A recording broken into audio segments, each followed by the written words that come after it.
penyebaran pandemi virus COVID-19 kian meluas. Di Yogyakarta, orang yang terinfeksi virus ini juga tiap hari semakin bertambah.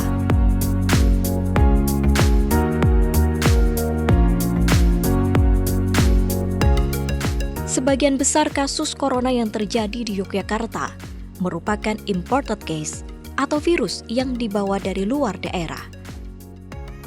Sebagian besar virus dibawa dari zona merah seperti Jakarta.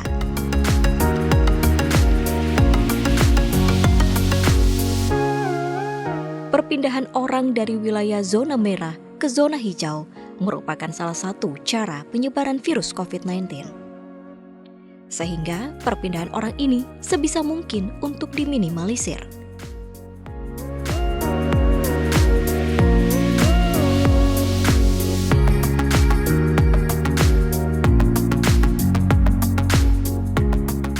Berbagai kebijakan diambil untuk mengatur agar orang-orang tidak bepergian dan dihimbau untuk tinggal di rumah sampai situasi membaik.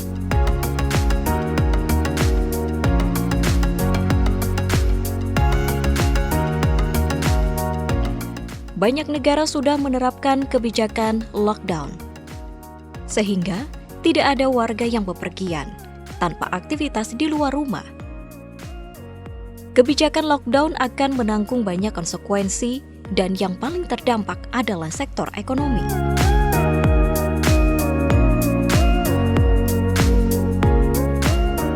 Indonesia saat ini memang tidak menerapkan kebijakan lockdown dan mengintensifkan himbauan kepada warganya terkait langkah-langkah untuk menghambat penyebaran virus COVID-19.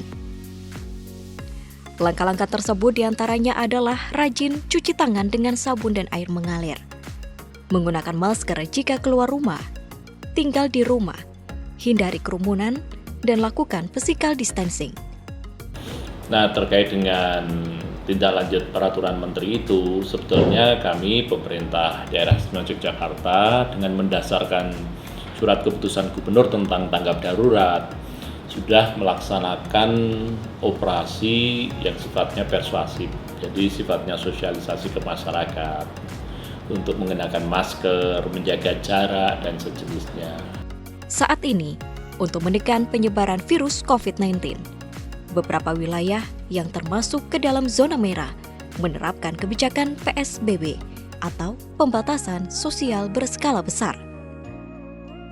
Dengan kebijakan PSBB ini, maka ada beberapa kebijakan yang mengatur kegiatan masyarakat sehingga penyebaran virus COVID-19 dapat ditekan. Dengan munculnya peraturan Menteri Perhubungan Republik Indonesia, sebetulnya ada beberapa perintah yang harus dilakukan atau sering disebut sebagai protokol terkait dengan pemudik. Di situ diatur pengaturan dalam konteks suatu wilayah yang berlaku di Indonesia. Kemudian juga diatur khusus daerah yang telah menerapkan PSBB. Dan yang ketiga diatur khusus menghadapi arus mudik lebaran.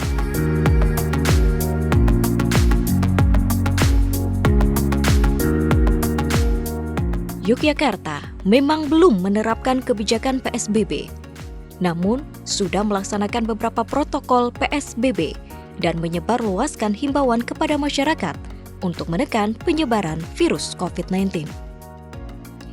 Beberapa wilayah di Yogyakarta juga melakukan pembatasan sosial secara mandiri untuk membatasi dan memantau pergerakan warga. Pembatasan sosial yang dilakukan oleh masyarakat ini merupakan inisiatif dari, oleh, dan untuk masyarakat. Inisiatif ini merupakan wujud kepedulian sosial untuk menekan penyebaran virus COVID-19. Ya, harapannya kita terbebas. Intinya semaksimal mungkin ya mencegah lah, Mas. Mencegah dari apa, Pak? Mencegah dari pertama pendatang, Mas. Pendatang yang dari mungkin pulang kota ke kampung kan. Kalau saya berharap mari kita jaga. Yang penting kita saling menjaga, saling menghormati. Mereka datang, kita ajak mereka untuk periksa, kita ajak mereka untuk melakukan isolasi selama 14 hari agar kondisinya semuanya aman nyaman, yang datang juga aman nyaman, yang kita yang di Jogja aman nyaman. Jadi kita nggak perlu terlalu reaktif, terus terlalu memberikan kesan yang seolah-olah bagaimana gitu, kita tutup macam-macam, seolah-olah Jogja kehilangan keramahannya. Yang penting mari kita sama-sama untuk menjaga, mengasihi, menyelamatkan semuanya, saling melindungi. Selain pembatasan sosial secara mandiri, masyarakat Yogyakarta juga berinisiatif untuk melakukan penyemprotan secara swadaya di wilayah masing-masing secara mandiri. Penyemprotan dilakukan secara rutin di rumah-rumah dan tempat-tempat umum. Tentu besar harapan kita semua agar penyemprotan disinfektan tetap memenuhi kaidah kemanusiaan dan kesehatan.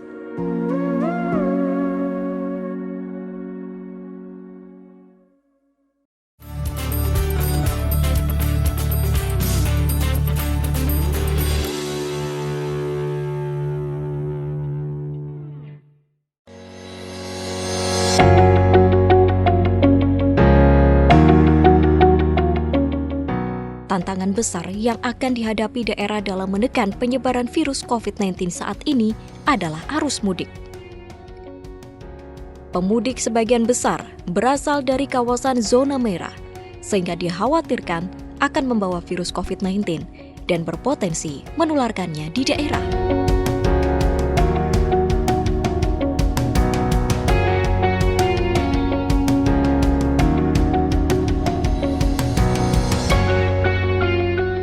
Saat ini, jumlah pemudik yang sudah masuk ke Yogyakarta telah mencapai ribuan orang.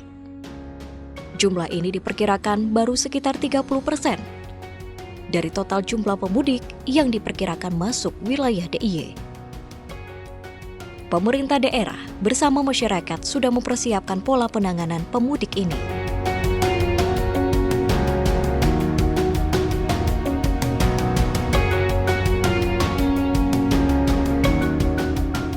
Gubernur Daerah Istimewa Yogyakarta, Sri Sultan Hamengkubuwono ke-10, menghimbau kepada warga Jogja yang masih berada di perantauan untuk tidak mudik hingga keadaan aman. Assalamualaikum warahmatullahi wabarakatuh. Saya Hamengkubuwono X, Gubernur Daerah Istimewa Yogyakarta, menghimbau kepada seluruh warga Daerah Istimewa Yogyakarta yang masih berada di perantauan untuk tidak mudik atau pulang kampung halaman. Tidak bepergian adalah upaya paling rasional dan nyata untuk memutus rantai virus corona. Alihkan biaya mudik untuk memperkuat ketahanan kesehatan dan ekonomi keluarga Anda. Bagi perantau dari wilayah endemi yang sudah tiba di wilayah Daerah Istimewa Yogyakarta, Anda secara otomatis berstatus sebagai orang dalam pemantauan atau ODP. Mohon dipahami, inilah kebijakan yang harus diterapkan dengan disiplin dan pasti. Bagi yang sudah melaporkan diri ke pihak berwenang setempat, saya ucapkan terima kasih dan mohon dilanjutkan dengan melakukan isolasi mandiri selama 14 hari. Mari bersama-sama putus rantai virus corona. Terima kasih. Bagi pemudik yang sudah terlanjur tiba di Yogyakarta, agar mematuhi beberapa peraturan yang telah ditetapkan oleh pemerintah daerah.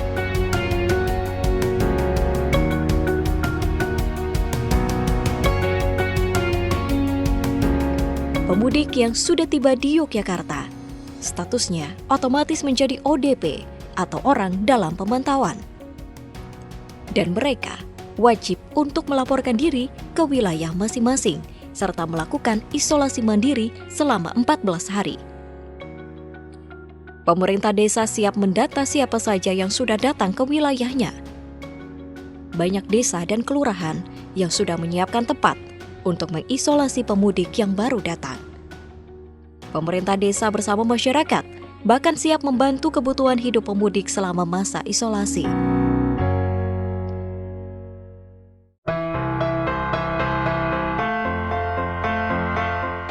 Pemerintah pusat memang belum mengeluarkan kebijakan untuk melarang mudik.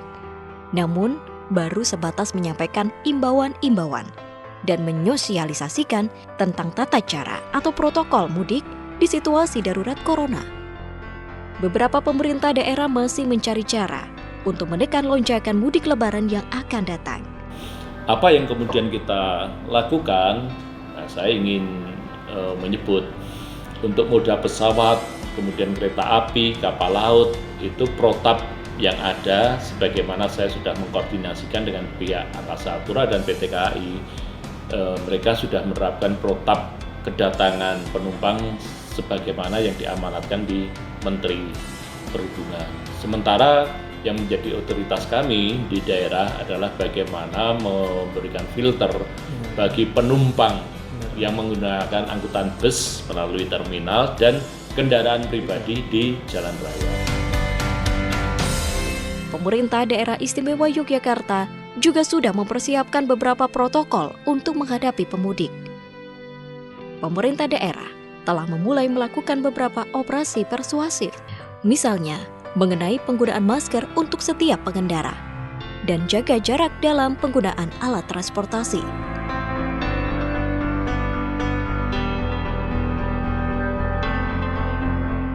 Untuk mengantisipasi datangnya kendaraan dari luar kota, pemerintah daerah juga telah melakukan operasi di 3 titik perbatasan, yaitu Jalan Magelang, Jalan Solo, dan Kulon Progo.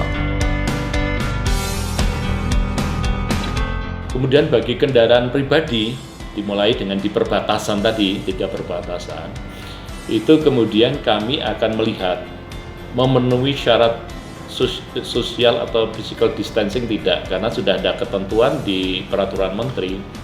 Bagi mobil yang 7 seat, itu penumpangnya maksimal 3 termasuk sopir.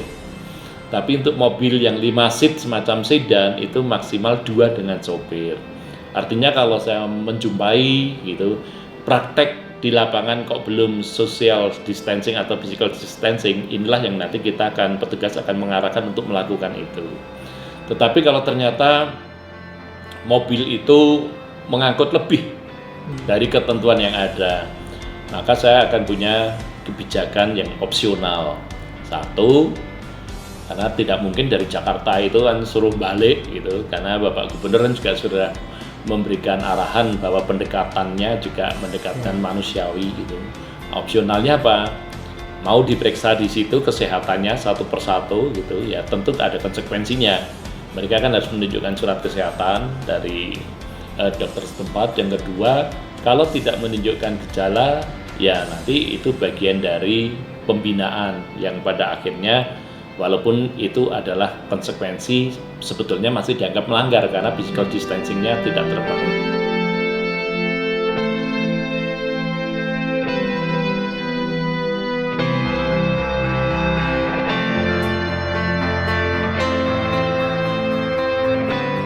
Maksudnya keamanannya terjaga, terus kita kan dari luar kota juga kan, ya walaupun kepentingan cuma bentar, cuma sehari, tapi kan perlu juga pemeriksaan kayak gini. Himbauannya ya cuma disuruh pakai masker sama tempat duduknya lebih agak ke belakang gitu, sama jarak 2 ini jangan terlalu dekat gitu. Kita tetap jaga jarak aja. Ya saya sangat mendukung sekali karena demi kebaikan semua. Terus untuk kedisiplinan bisa membantu istilahnya untuk memutuskan tali rantai COVID itulah.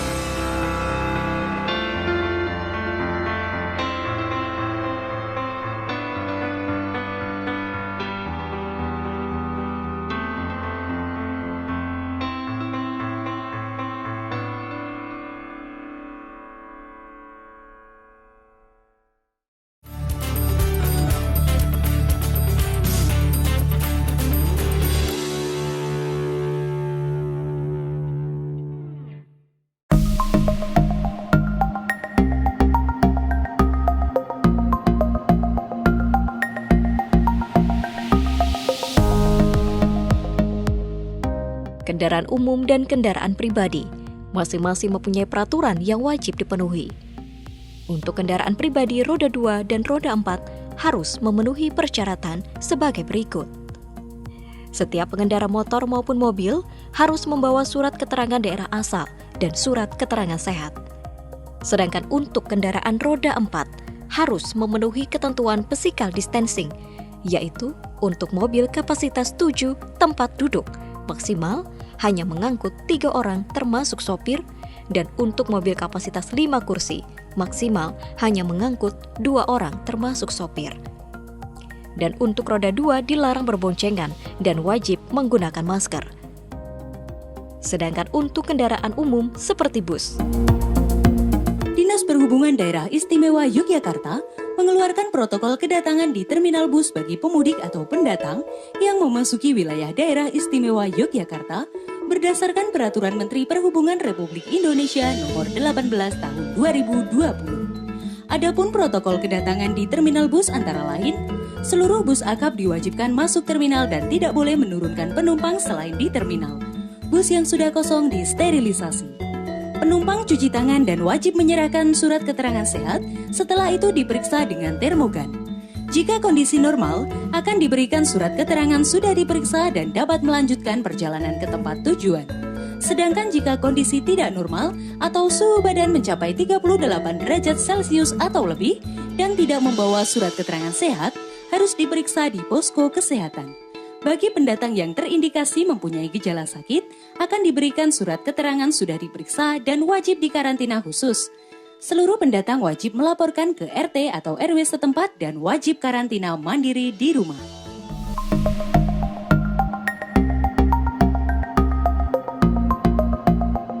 Kita mendukung pemerintah, tapi kita juga mendukung semuanya.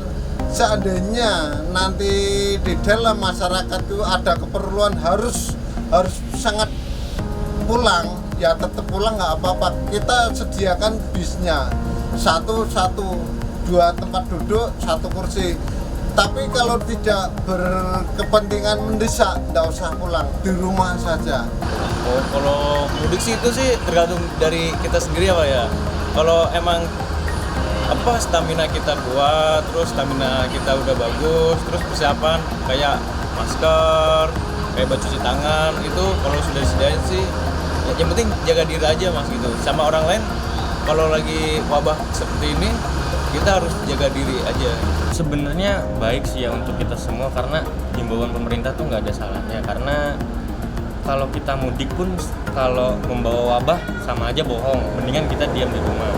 Sebelum saya mudik itu udah dipertimbangkan sih sebenarnya, kalau ini bukan urgent untuk pulang saya nggak bakal pulang. Persiapannya yang pertama, sebelum pulang saya udah 14 hari di rumah mempersiapkan diri. Alhamdulillah setelah tes hasilnya negatif. Terus habis itu bawa obat-obat seperti vitamin, jangan lupa juga sering cuci tangan sama pakai masker. Ya kalau untuk tanggapannya sih untuk nggak mudik itu ya agak rasa berat rasanya, ninggalin keluarga mungkin di rumah atau teman-teman mungkin yang masih di sana ya agak rasanya beda sekali dengan tahun-tahun yang lalu. Kalau untuk persiapan sih sesuai dengan aturan pemerintah sih, selalu misalkan pas turun atau naik bis ya usahakan cuci tangan dan juga memakai masker, mungkin yang sekiranya bisa membantu untuk melindungi pernapasan kita. Ya kita ikuti peraturan pemerintah ini. Kalau memang di karantina ya kita harus ikuti. Saat ini, pemerintah daerah telah berkoordinasi dengan pemerintah kabupaten untuk mengontrol dan menutup jalur-jalur kabupaten yang sering menjadi jalur alternatif. Seluruh upaya yang dilakukan pemerintah daerah tersebut memang menyisakan banyak celah yang memungkinkan pemudik menjadi tidak terkontrol. Kontrol pemudik yang paling efektif jelas ada di tingkat pedukuhan RT dan RW, karena merekalah yang paling mengerti kondisi wilayahnya.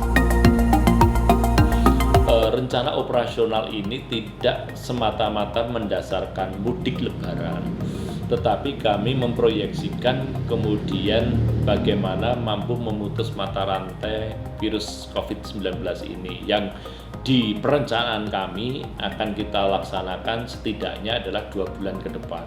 Nah tentu nanti kita akan mengevaluasi dalam kurun 2 bulan ke depan, kan saya tidak bisa memprediksi 1 bulan ke depan itu sudah normal lagi atau belum, tapi di perencanaan kami minimal 2 bulan ke depan harapannya syukur-syukur sudah lebih cepat lebih baik gitu. Nah ini kita bisa melaksanakan protap itu karena spiritnya sekali lagi tidak dalam kerangka mudik lebaran, tetapi sebenarnya memutus mata rantai penyebaran virus COVID-19.